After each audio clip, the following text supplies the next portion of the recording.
force de l'APF, c'est oser innover et créer. L'association est une association de personnes en situation de handicap représentées par les personnes. Depuis 80 ans, elle a toujours osé innover et créer des structures nécessaires en apportant des solutions souvent très originales. Dès le début, c'était les vacances, l'éducation, l'emploi. Aujourd'hui, c'est le logement, la culture ou la sexualité.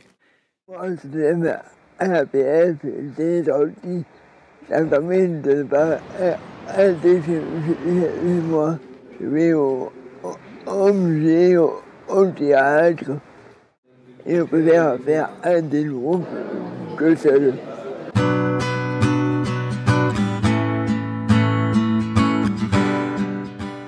Ce que j'apprécie à l'APF, c'est qu'ils aient un établissement en fait, qui fait de l'internat séquentiel. C'est vrai que c'est bien appréciable parce que ça nous permet de souffler. Et puis je pense que pour lui, ça lui permet aussi de grandir, de voir autre chose, de voir comment ça se passe un petit peu en dehors de la maison. Grâce à l'APF, je peux habiter seule en appartement et avoir les aides dont j'ai besoin. Les ergothérapeutes, l'accompagnante sociale et les aides-soignantes.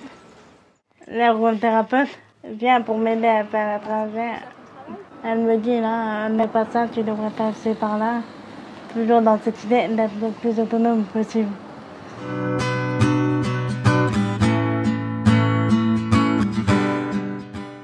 La force de l'APF aujourd'hui, c'est d'être un mouvement fort et rassembleur, qui a une capacité à mobiliser des forces autres que l'APF. On a pu avoir l'exemple dans le cadre du rassemblement Ni pauvres ni soumis. Donc notre force aujourd'hui, c'est notre capacité à nous regrouper, à être porteurs d'un mouvement et de rallier le maximum de personnes autour de nous. Pour moi, l'APF, c'est permettre à des personnes en situation de handicap de pouvoir partir en vacances. Je suis accompagnatrice bénévole sur un séjour qui est le Printemps de Bourges.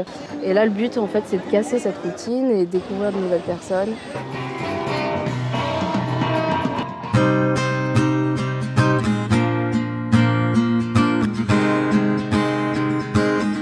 L'APF m'a permis de trouver un travail. Je travaille à l'ESAT de Saint-Gilles-à-Metz.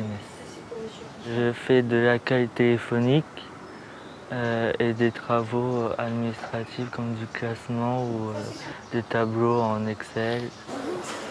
L'autre partie du temps, je travaille dans l'atelier où je fais de l'assemblage de rondelles.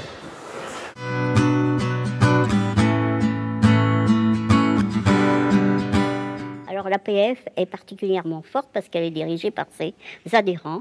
Donc nous avons été élus par d'autres adhérents, bien sûr. Notre groupe, notre CD, applique la politique nationale au niveau départemental. On essaie d'appliquer la politique de l'APF, c'est-à-dire l'inclusion, c'est-à-dire rien ne doit être décidé sans nous.